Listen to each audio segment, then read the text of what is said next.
यहाँ पर दो तरह की विधियाँ हैं इसमें, सक्रिय अभिगमन और निष्क्रिय अभिगमन। तो जो सक्रिय अभिगमन होता है वो हमेशा ऊर्जा की उपस्थिति में होता है। तो जैसे ग्लूकोज, एमिनो अम्ल, क्लोराइड आयन, ये थोड़ी मात्रा में क्या करते हैं, सरल जो है आपके विसरण के द्वारा रक्त के अंदर मिल जाते हैं, ठीक है।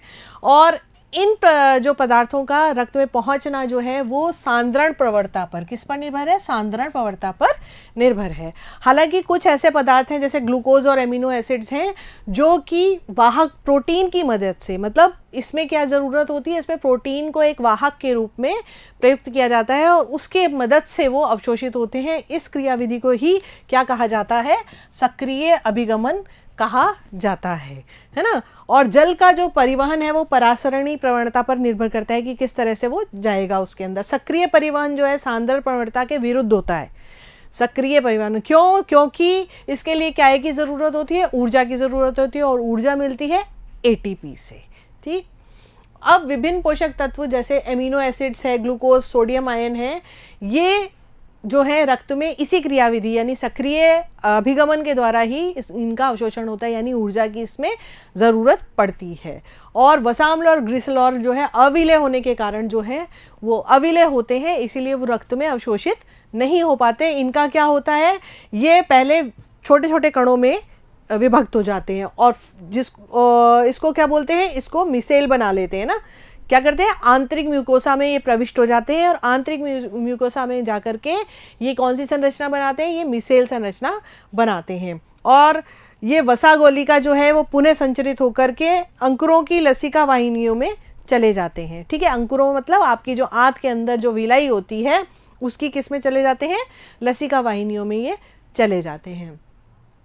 ये लसिका वाहिकाएं अवशोषित पदार्थ को क्या करती हैं, अब ये लसिका वाहिकाएं जो होती हैं वो उस जो भी पदार्थ को अवशोषित किया है, जो कौन सा पदार्थ है ये वसा वाला पदार्थ है जो कि अविलेय है ना, उसको क्या करती हैं, रक्त प्रवाह में छोड़ देती हैं। प्लाज्मा में लाइपोप्रोटीन लाइपेज की सहायता से इन्हें वसाम्लों और मोनोसेक्राइड्स में बदल देता है। यानी प्लाज्मा में जाकर के लाइपोप्रोटीन किसकी सहायता से, लाइपेज की सहायता से किस में बदल देता है, वसा अम्लों और मोनोसेक्राइड्स में बदल देता है ना, सरलतम कणों में बदल देता है। अब निष्क्रिय अवशोषण की बात करते हैं तो निष्क्रिय अवशोषण में किसी भी प्रकार की ऊर्जा की आवश्यकता नहीं होती। ये जो है ये उच्च सांद्रता से निम्न सांद्रता यानी हमारी जो क्या है परासरण की विधि द्वारा ये जाते हैं। इस विधि से विटामिन, प्यूरिन और पिरामिडिन का अवशोषण होता है। यानी ये प्यूरिन, पिरामिडिन जो है आपके नाइट्रोजनी क्षार हैं, है ना।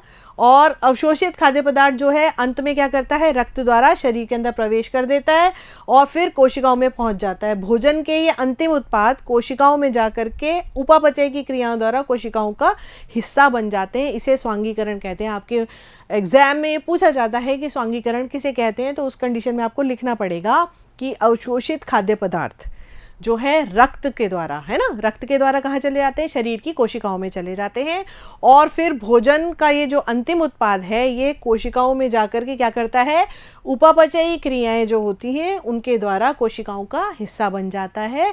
इसी को क्या कहा जाता है, स्वांगीकरण कहा जाता है। जैसे अब इसमें यह है कि आपका अलग अलग कौन से भाग में कौन सी चीज़ों का पाचन हुआ, अवशोषण हुआ, तो उसमें जैसे मुख में आपकी कुछ औषधियां जो मुख और जीवा के निचली सतह के म्यूकोसा के संपर्क में आती हैं वे आस्तारित करने वाली रुधिर कोशिकाओं में अवशोषित हो जाती हैं। मुंह में तो ये हो जाते हैं। फिर अमाशय में कौन कौन होता है अवशोषित, जल, सरल शर्करा, अल्कोहल, ये इनका अवशोषण किस में हो जाता है, आपके अमाशय में। छोटी आंत में किनका होता है अवशोषण, पोषक तत्वों के अवशोषण का ये प्रमुख अंग है। छोटी आंत में सबसे ज़्यादा अवशोषण होता है क्योंकि आपको बताया गया था कि वहाँ पर क्या होती हैं, रसांकुर होते हैं, सूक्ष्मांकुर होते हैं, है ना, जो ब्रश के समान रचना बनाते हैं। तो ये सारी जो चीज़ें हैं ये क्या करती हैं, उसके अवशोषण के एरिया को बढ़ा देती हैं। तो सबसे ज़्यादा जो अवशोषण की क्रिया होती है वो कहाँ होती है, छोटी आंत में होती है। और पाचन के अंतिम उत्पाद जैसे ग्लूकोज, फ्रक्टोज, वसीय अम्ल, ग्लिसरॉल, अमीनो अम्ल, ये सब म्यूकोसा द्वारा रक्त प्रवाह और लसिका में इनका अवशोषण हो जाता है ना। म्यूकोसा जो उसकी परत होती है आपकी छोटी आंत की, उसके अंदर जाकर के और रक्त में जाकर के ये मिल जाती हैं। और बड़ी आंत में जल, कुछ खनिज और कुछ औषधियों का इसमें अवशोषण होता है, ये बताया गया है अवशोषण के बारे में।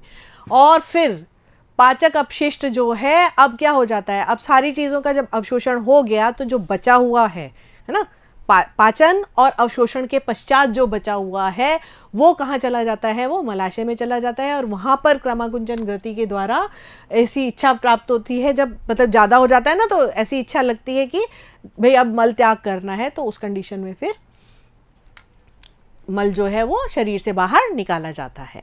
तो ये पूरी जो है आपकी एक अवशोषण की विधि हो गई है ना, कि किस तरह से जो खाद्य पदार्थ है वो पाचन के पश्चात किस तरह से रक्त और लसिका में जाकर के मिलता है, अवशोषित होता है।